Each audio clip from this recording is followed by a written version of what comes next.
Module 11, Developing Use Cases from Ideas to Services, Lecture 2, Blockchain Use Case Redesign. In this lecture, we are going to discuss the concept of business processes and the concepts of redesigning business processes.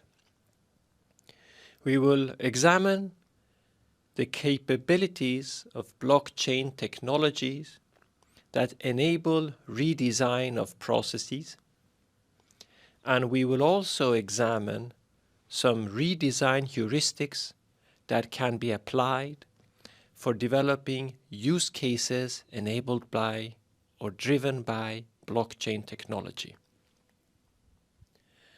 At the end, we will illustrate the redesign heuristics and the redesign of a process powered by blockchain technology with an example of know your customer processes that financial institutions often have to deal with. In light of this, the learning objectives of this lecture is to understand the importance of redesigning processes for blockchain use cases. We also will learn more about what blockchain capabilities can be used for redesigning processes. And finally, we also have as a learning objective of understanding how processes can be redesigned when we have blockchain technology as the powering technology. This module is about developing use cases from ideas to service, and here, more specifically, it's about design heuristics for reaching customer needs, managing products, and creating services that use blockchain technology. Thus, as knowledge, we want to be aware of processes and methods to redesign traditional process flows and make them more blockchain-oriented process flows as a use case. Therefore, the skills will be to be able to redesign, apply redesign heuristics, and model the process flow of a blockchain use case, and transfer existing concepts of blockchain use cases to new context, that is, to take an existing process and redesign it in its new context when powered by blockchain.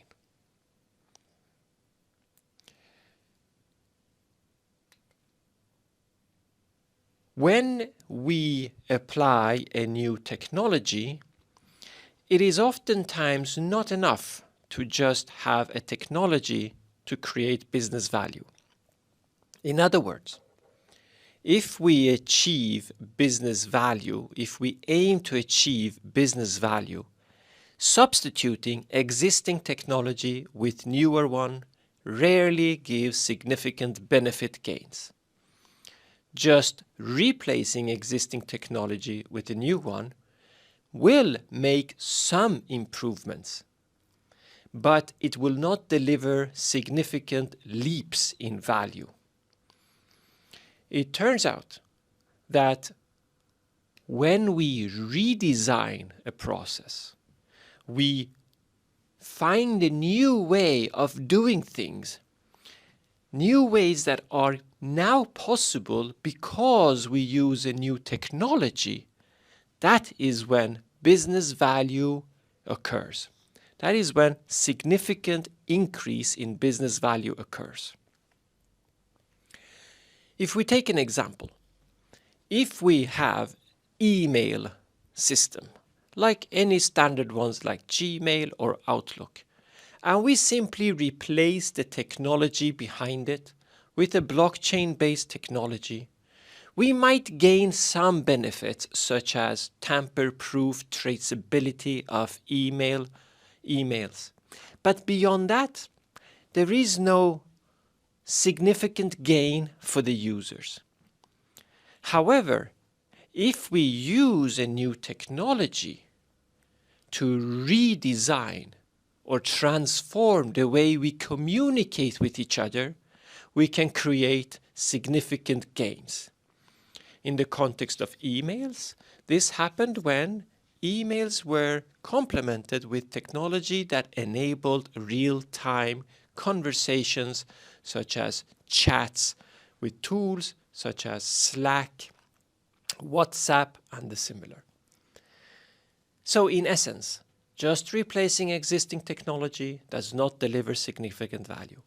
And blockchain being a new technology, we have to be careful when designing use cases that we do not just simply replace old tech with blockchain tech, but rather that we use the capabilities of blockchain to redesign the way we do things. Redesigning the processes, redesigning the workflows is part of business process management. So for our use case to have significant impact, we need to follow the business process management life cycle. A slimmed down version of this life cycle states that we begin with a use case in mind to first discover existing processes. Process discovery here refers to mapping how the current flows are executed. What is the processes in place as is right now, today? Once we have done the discovery, we can start analyzing the processes. The analysis will show us where we have bottlenecks, which paths different cases take, how they vary from one case to another, what are the waiting times, where are the problems, where are the issues of the process. Once we understand the limitations of existing processes, we can begin redesigning the process into a new one, the to-be processes, the target processes. And these new processes reflect how we want to work with this process. This new process is the process that is enabled by blockchain technology and therefore is not bound by the same limitations the old tech had. So we use the capabilities of blockchain to transform. And of course, once we have redesigned it, we need to implement it in the use case. Now, when we redesign business processes, we can take one of two directions. We can redesign the processes in a transactional manner or in a transformational manner. In a transactional manner, we redesign, that is, we introduce changes to the business process that are smaller, that are incremental. The foundation for a transactional redesign is that the existing business process is good as it is, but there are improvements that can be made. However, these improvements are of minor scale. They are not big improvements. There are minor improvements that will gradually, incrementally improve the performance of the business process. This is not the direction we wish to take when working with blockchain technology. Because new technology enables doing things in a radical new way, we are more interested in the transformational process redesign. transformational process redesign assumes that the existing way of doing things, although it might be good, can be replaced with a different way of doing things. The differences, the changes are of such a magnitude, of such a scale, that when compared with the current way, it is revolutionary. It is fully transformational change of the process.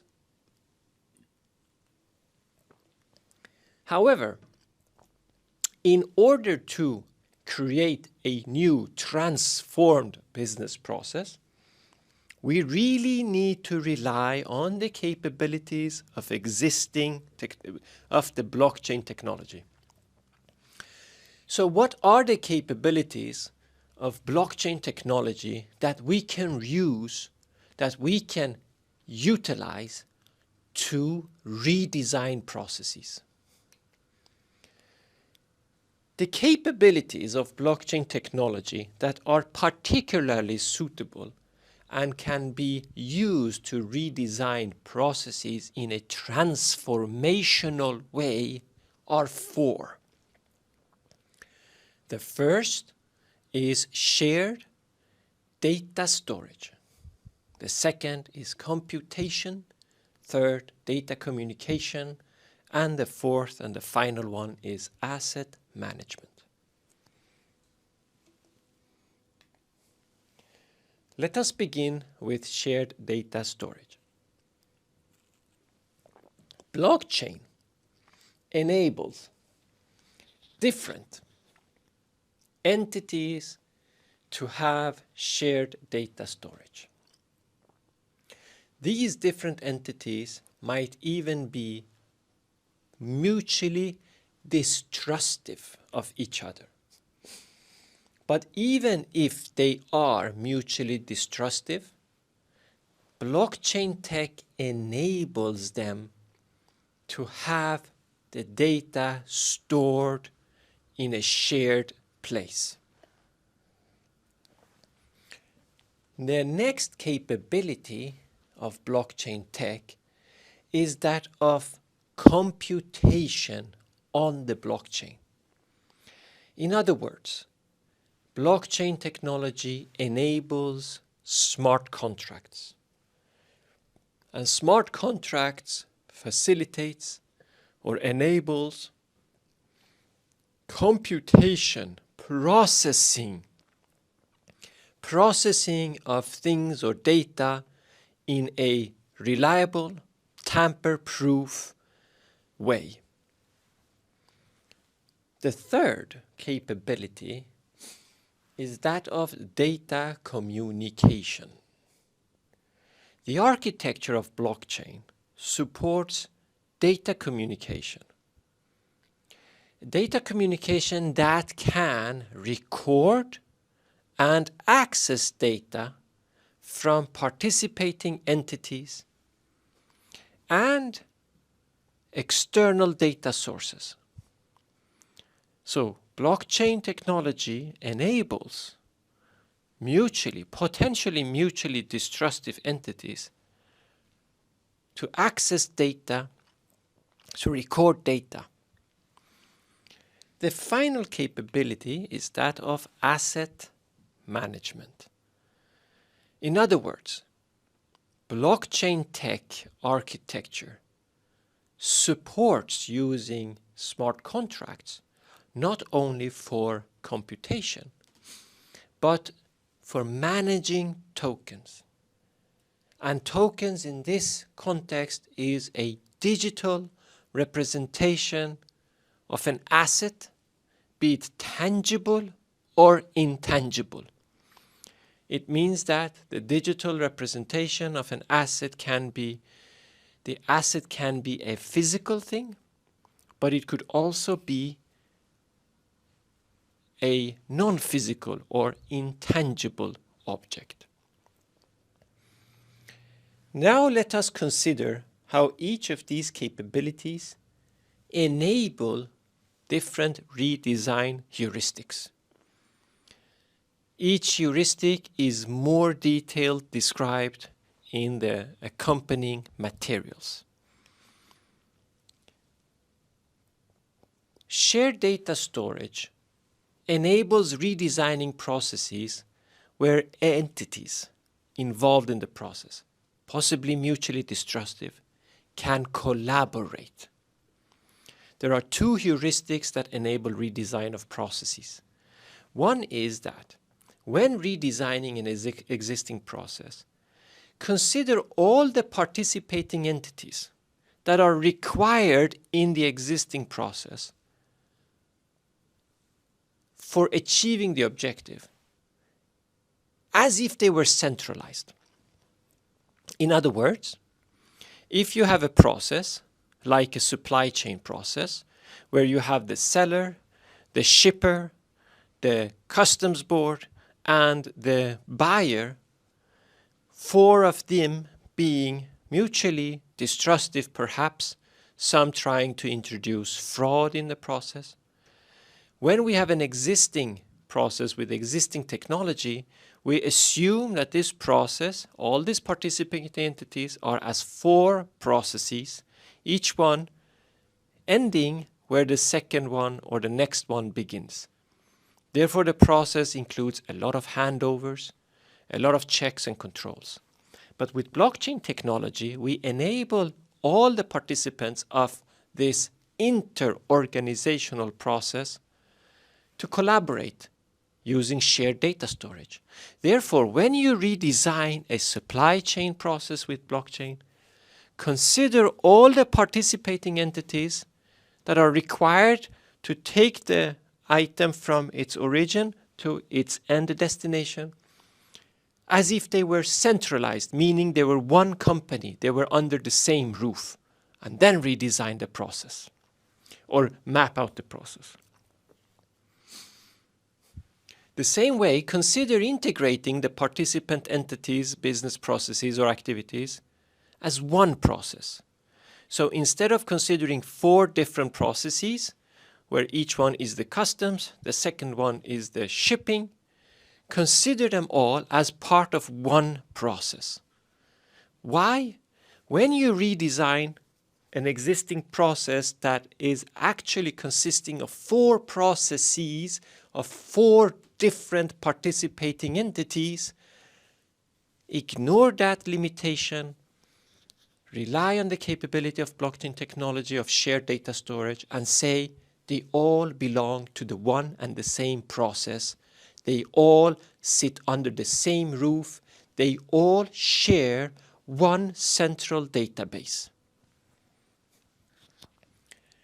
The second capability of computation enables a set of heuristics that are named case management structure. Case management structure means that we can consider each case as one and manage it as one. In order to redesign processes, we can rely on 6 heuristics that help us. For more detail on each one of them, refer to the lecture notes. However, here we will examine a few. Heuristic number 4 says, consider outsourcing complete processes or parts of it that are executed by participating entities, in particular duplicates, to smart contracts. This means that if I have a supply chain with 4 participating entities, and each one of them has a sub-process, a part of their process being to verify the numbers of receiving materials and the shipping materials that they send out, that they have to verify the quantity or the origin or the quality, whatever it might be.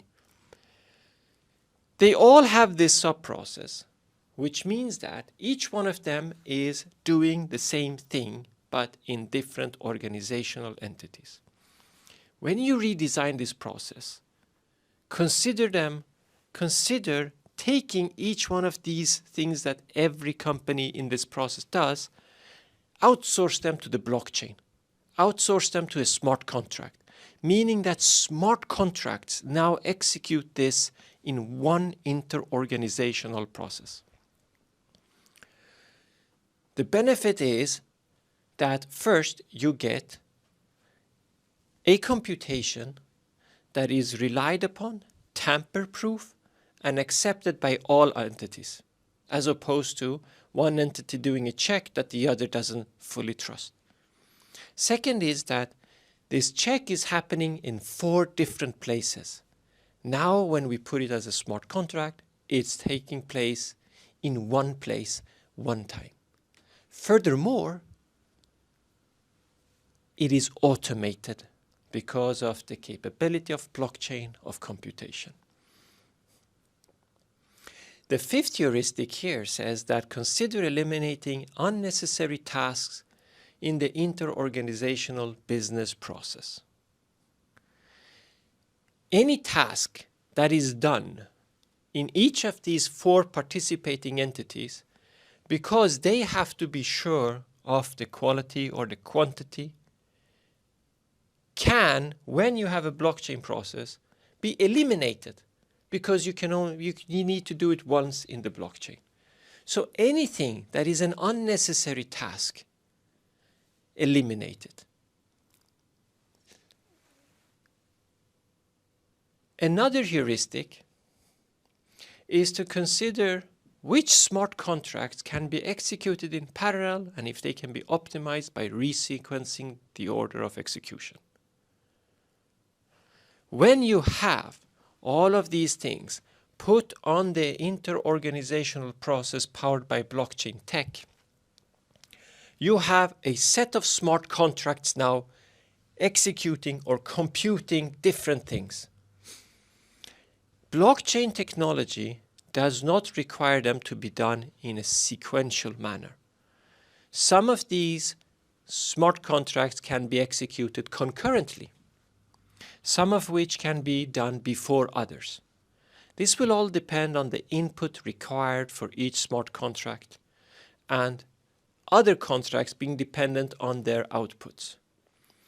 But because we do not have 4 participating entities that operate in a sequential manner, but rather one inter-organizational process powered by blockchain tech with the capability of computation, the smart contracts, the computation, does not have to follow the sequential order of the existing process. Therefore, in this use case, redesign the process not based on the sequential order, but based on the optimal efficiency of when to execute which smart contract.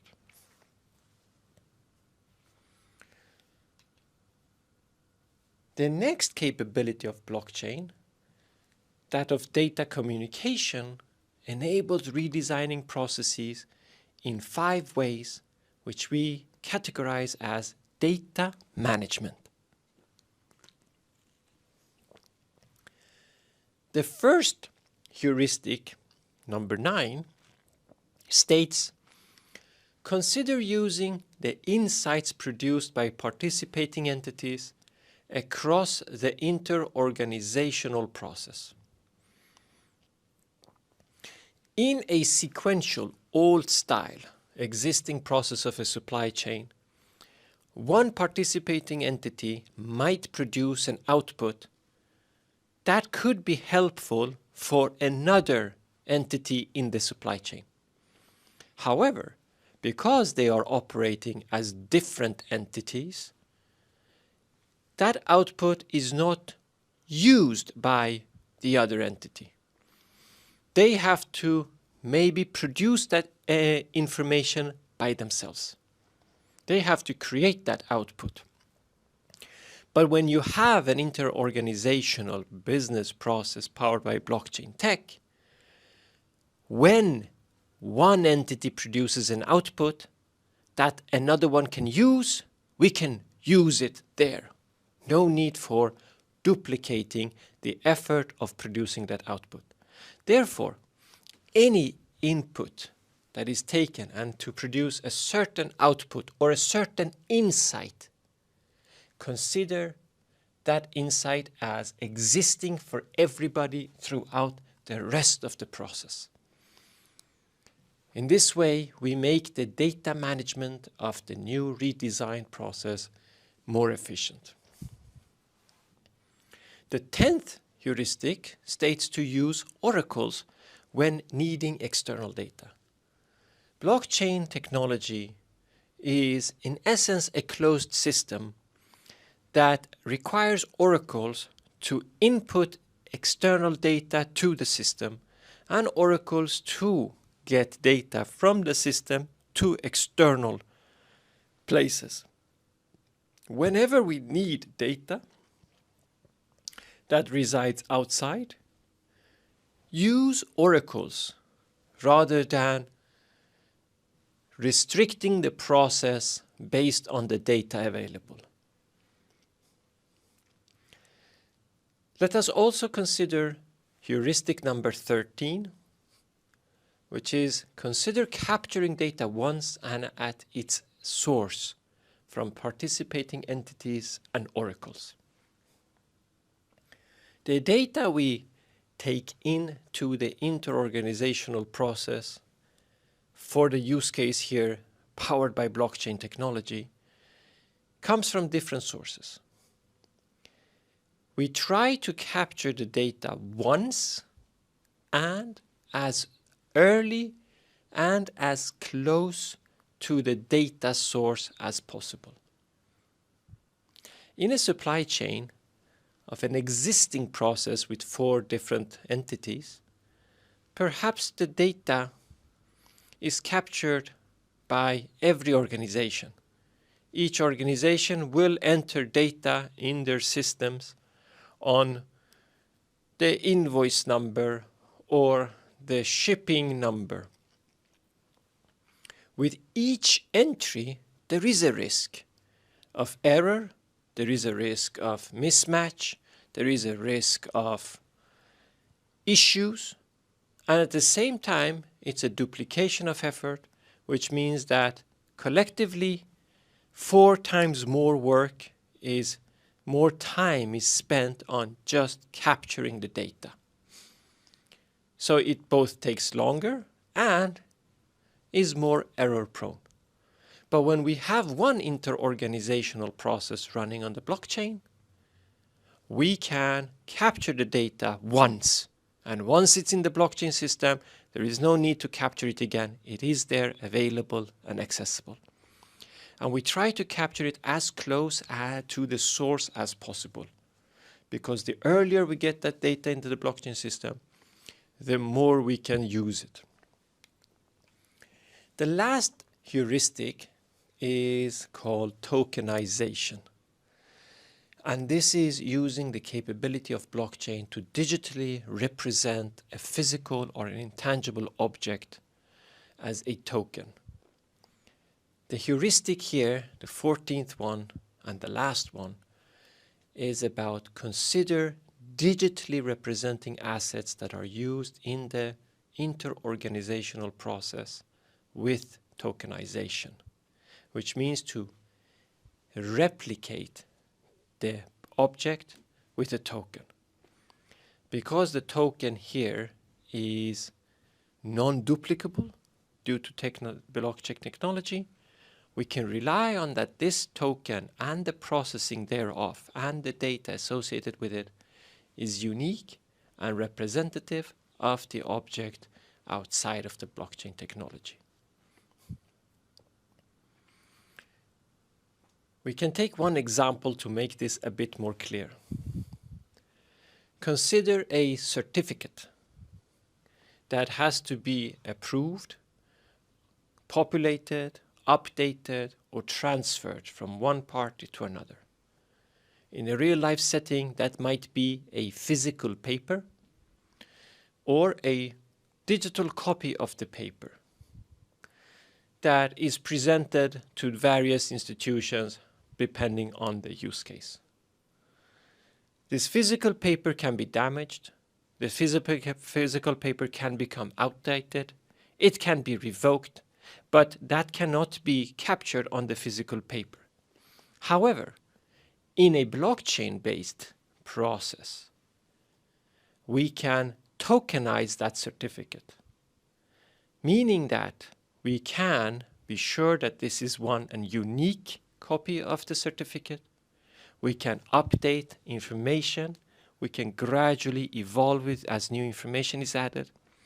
And we can revoke it, render it invalid in the blockchain, in the process powered by blockchain. Therefore, managing certificate as an asset by tokenizing it enables us to redesign processes in a more transformational manner.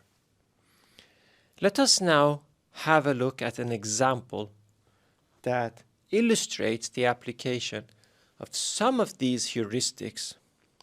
And the example is that of a KYC process. KYC stands for Know Your Customer, and it is a mandatory regulated process that financial institutions and in some cases insurances and other businesses have to carry out. In essence, it means that banks need to know who their customers are. They need to know about the customer and not only have information about their name or address. Furthermore, this information is not only conducted or assessed when a customer becomes a customer at a bank. It has to be continuously updated, reviewed, and reassessed. That means that in some cases, the KYC process has to be applied on a yearly basis or biannual or perhaps less frequent. But in any case, whenever a new customer becomes a customer, it has to be applied and kept updated. The point of this is for the banks to assess if this customer can be trusted. And as time goes by, one trusted customer can become less trustable, and therefore the repetition occurs. KYC is particularly problematic for banks. One reason is because it is really difficult to standardize this process. There are too many components, and therefore the process still is highly custom. Furthermore, the costs are very high. Most of the KYC has to be done manually, the assessments has to be done manually, and therefore the costs are relatively high. Another problem is that KYC is quite a burdensome and difficult process, and therefore it affects the customer onboarding in the sense that it prolongs it and the customer satisfaction.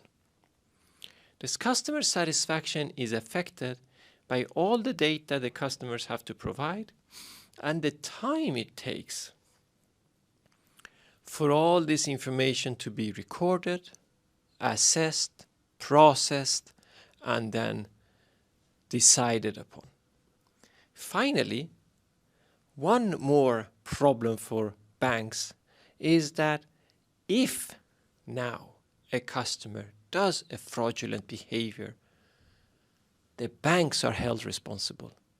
The banks are supposed to be able to identify non-trustable customers and identify cases of fraud. Failing to do so can result in fines for the bank.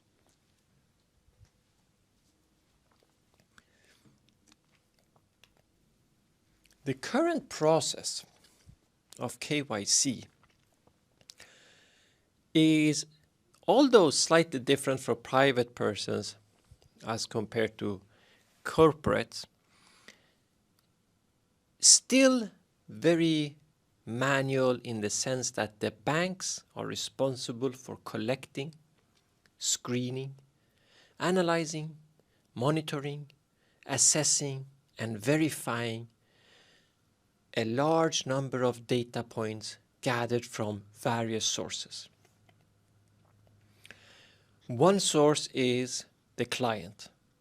The clients have to provide data on their person, on their tax residence, institution, what kind of dealings they have, if they're politically exposed people or not, their financial behavior in terms of transfers of money from one account to another country, and so forth and so on.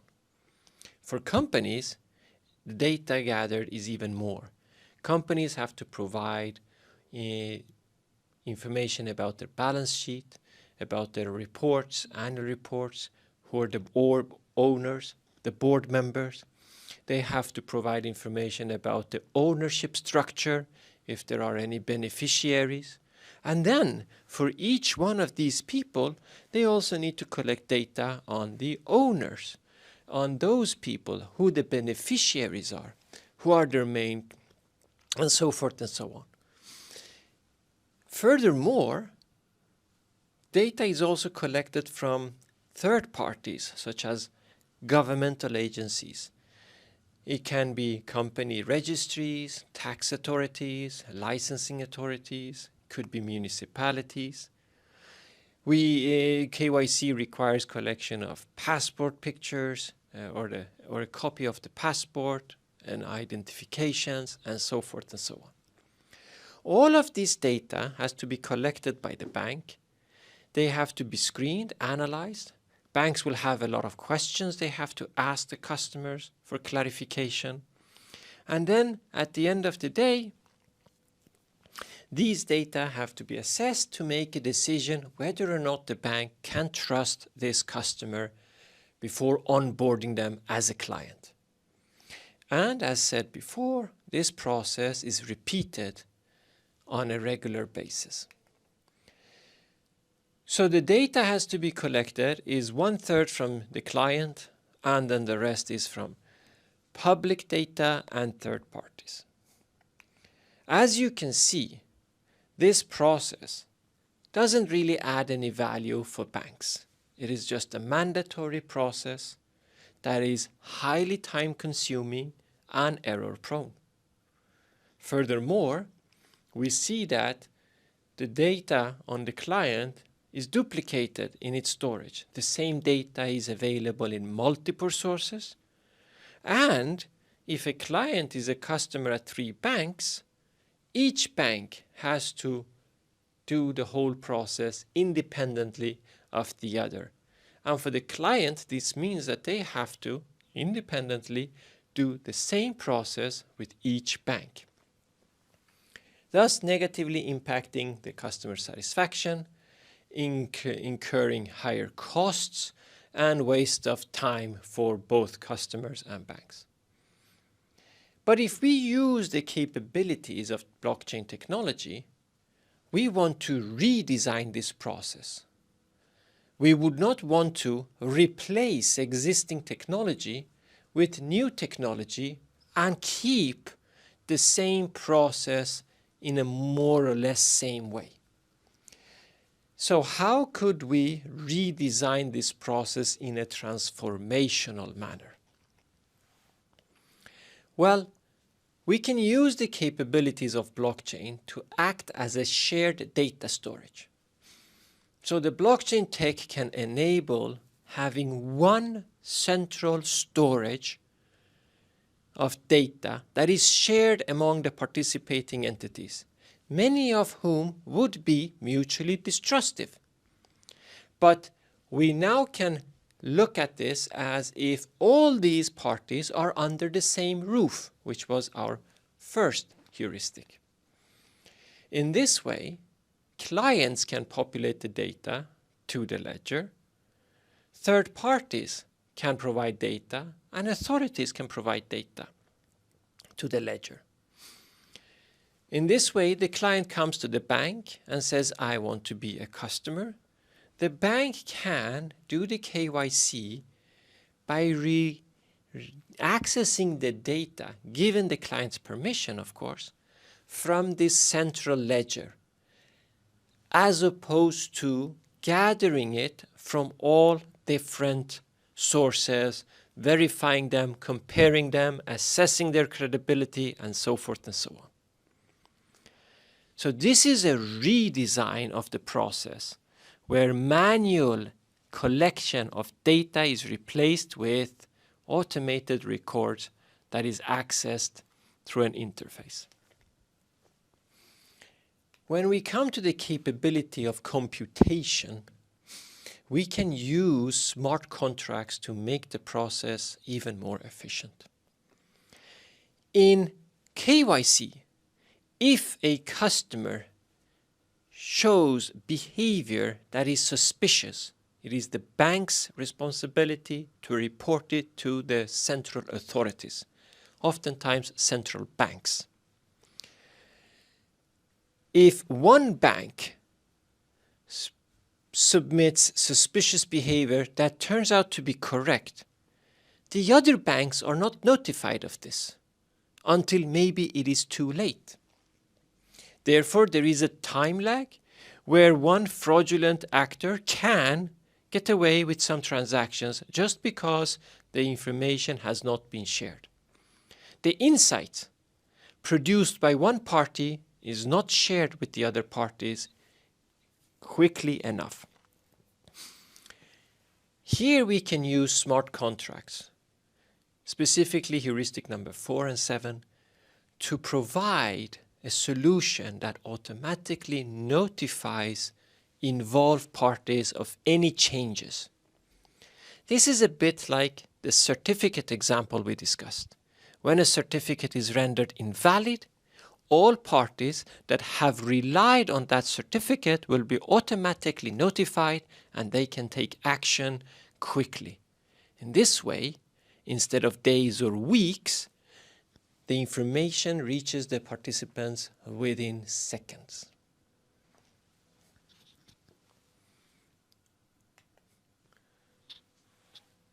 When we consider capturing data and at its source, we reduce the risk of data errors and duplications.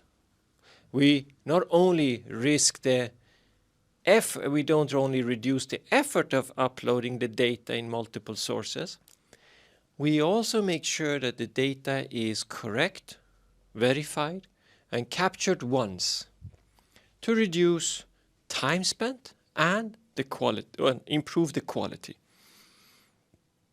Furthermore, for a client to update its own data, it is far faster for them to update it in one place as opposed to communicating this to multiple parties. Because of that, the banks using smart contracts to get notified of changes in the data are also much quicker updated on the new data. And with the data management of blockchain technology, clients can choose who get access to their data. For instance, when a client now chooses to go to a new bank to become a customer, the bank cannot access the data unless the client provides access, grants them access to all their KYC data. For this bank to onboard this customer, it will be far faster because the data that they are now receiving after the permission has been granted has been verified. It has been used by other banks. And therefore, the comparison of the data sources and the quality is not equally necessary. So in summary, we see that we can use the capabilities of blockchain technology to redesign processes in a transformational way. More specifically, We rely on the capabilities of shared data storage, computation, data communication, and asset management to completely execute the process in a different way. So to render or deliver greater business value. We have discussed a few of the 14 heuristics that we can follow when redesigning the processes, because at the end of the day, when a blockchain technology is being applied on a use case, we seek to make this use case deliver value that could not be delivered before. Value that can now be delivered because of a new technology, the blockchain technology.